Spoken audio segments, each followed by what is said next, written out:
The T71 is an American Tier 7 light tank. It was developed by Detroit Arsenal from 1952 through 1953 as a replacement for M41. It was designed to be experimental airborne light tank with an oscillating turret and automatic loading system, but the armament was deemed inefficient and the development was stopped after one wooden prototype has been built. In the game, the T71 plays as a scout and a flanker. Let's see how it fares in some gameplay.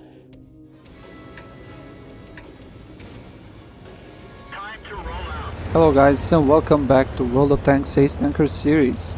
As you can see, today we'll be playing on the map Prokhorovka and we'll be driving the Tier 7 American light tank, the T71. And driving the T71 is mrshoy.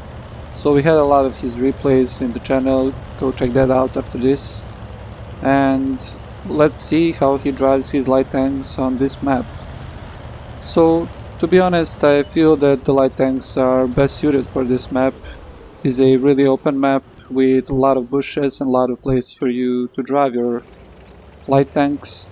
And this position that mrshoy is taking is really surprising for me because I never realized that you can hide yourself in these bushes. Not to go in the standard bush that's on the I believe it's E1.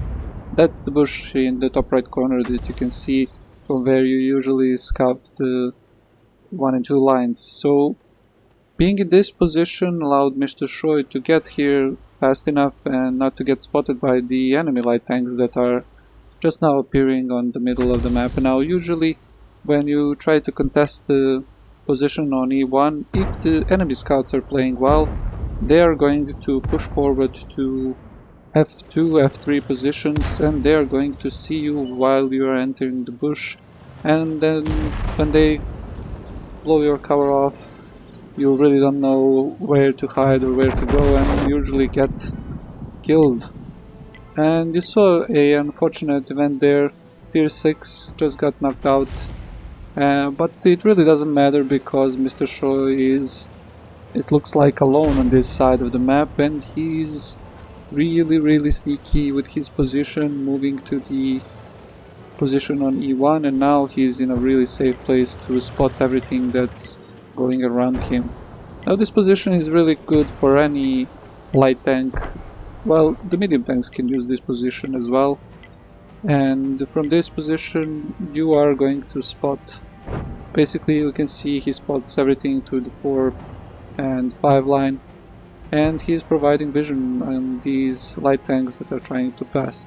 And also here is what you really need to do in this position, that's provide vision on the heavy tanks and tank destroyers that like to camp on the enemy side of the 1 and 2 line, like this IS, which is trying to go forward, but really he's getting spotted by mrshoy while he's going forward, and he's in a really bad position and he's going to be taken down eventually.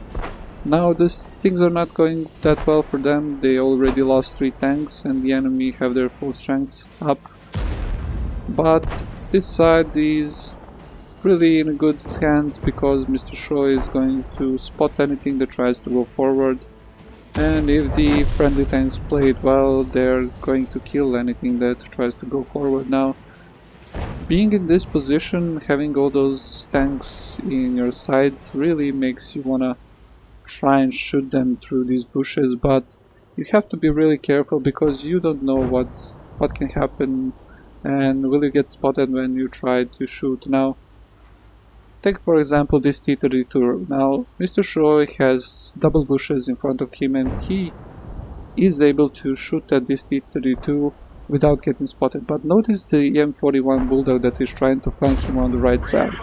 He is really close, and if mrshoy had shot here, he would have got spotted and he would have probably got shot by the tanks and tank destroyers that like to camp on the known positions on the K1 and 2.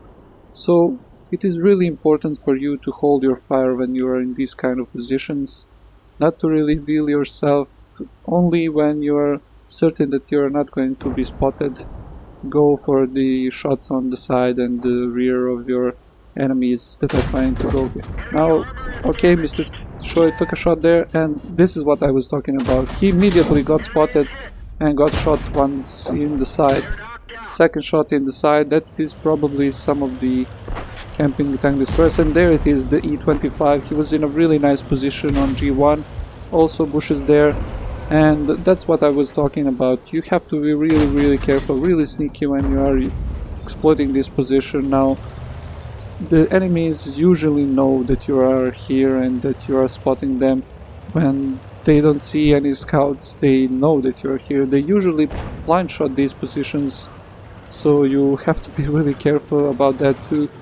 But the main thing is that you don't fire from this position at any cost, only when you are fully aware of enemy positions and that you are certain that there is nothing else that is going to shoot at you, you can fire and deal some damage.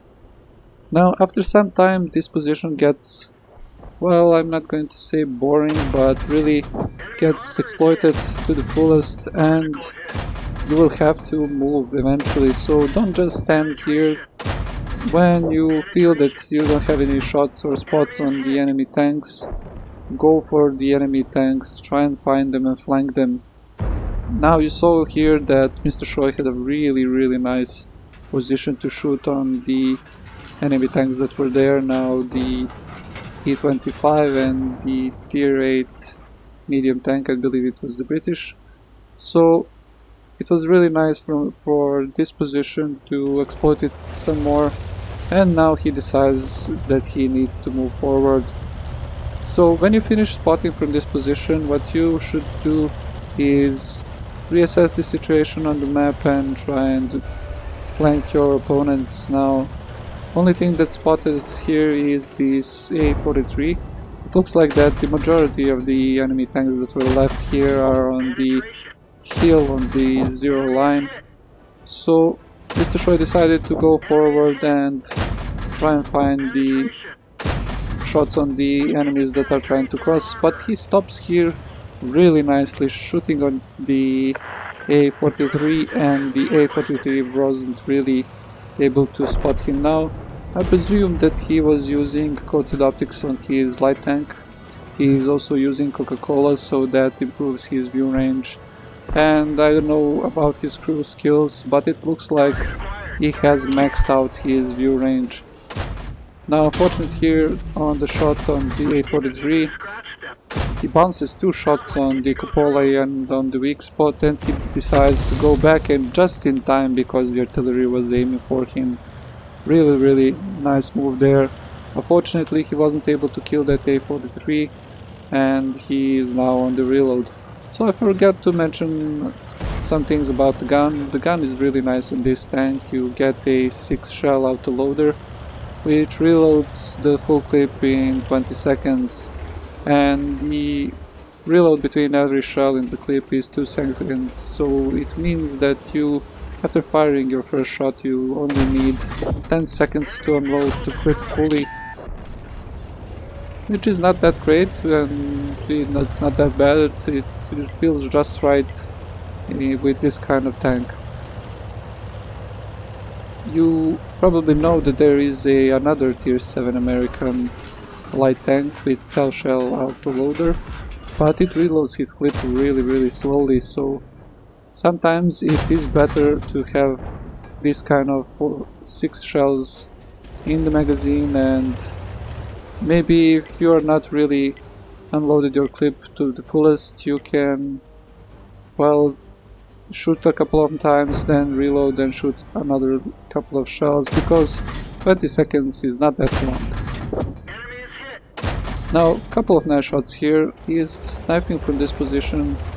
That's the, how do you say this, highway on the map, and he's really putting some nice shots there. Unfortunately, he is the one that needs to be going for the spots, and he is the one that needs to be doing the damage as well. So position where what he is taking, enough to see the cap, and the enemies that are trying to push the cap are really getting spotted and really in a bad position, because as you can see, Rheinmetall Borsig is also shooting there.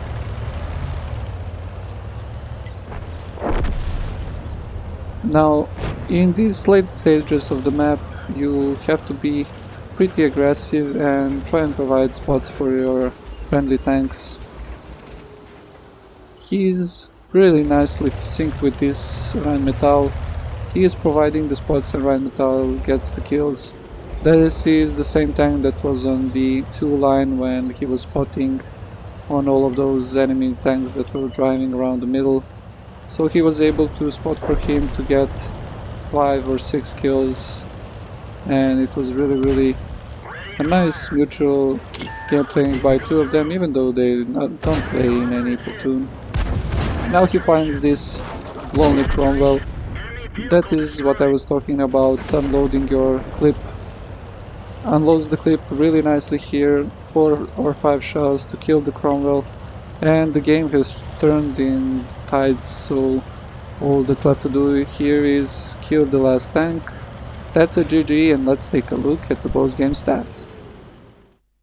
mrshoy had a really nice game. He demonstrated how you spot on Prokhorovka map and what you have to do in the late stages of the game to get some damage for yourself or even lead your team to victory. Now he got a couple of medals like Spotter, Bruiser, Fire for Effect, Patrol Duty, and of course the Master Badge Ace Tanker. On team score sheet we can see that he did 2800 damage, pretty nice for a tier 7 tank, 3 kills and 1743 experience.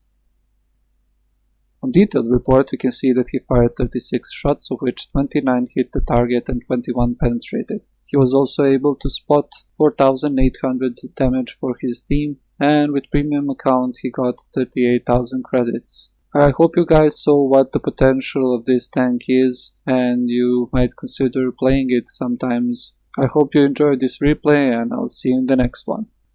Thank you all for watching. If you didn't like the video, drop a dislike or leave a comment how I can improve the channel. And if you liked the video, hit the like button, share and subscribe for more content, as it really helps me out a lot. And then also don't forget to follow me on Facebook, Twitter and Google Plus to get the new content first, every Monday, Wednesday and Friday. And if you're wondering what to watch next, hit the little I button in the top right corner and it will lead you to another video. See you guys next time.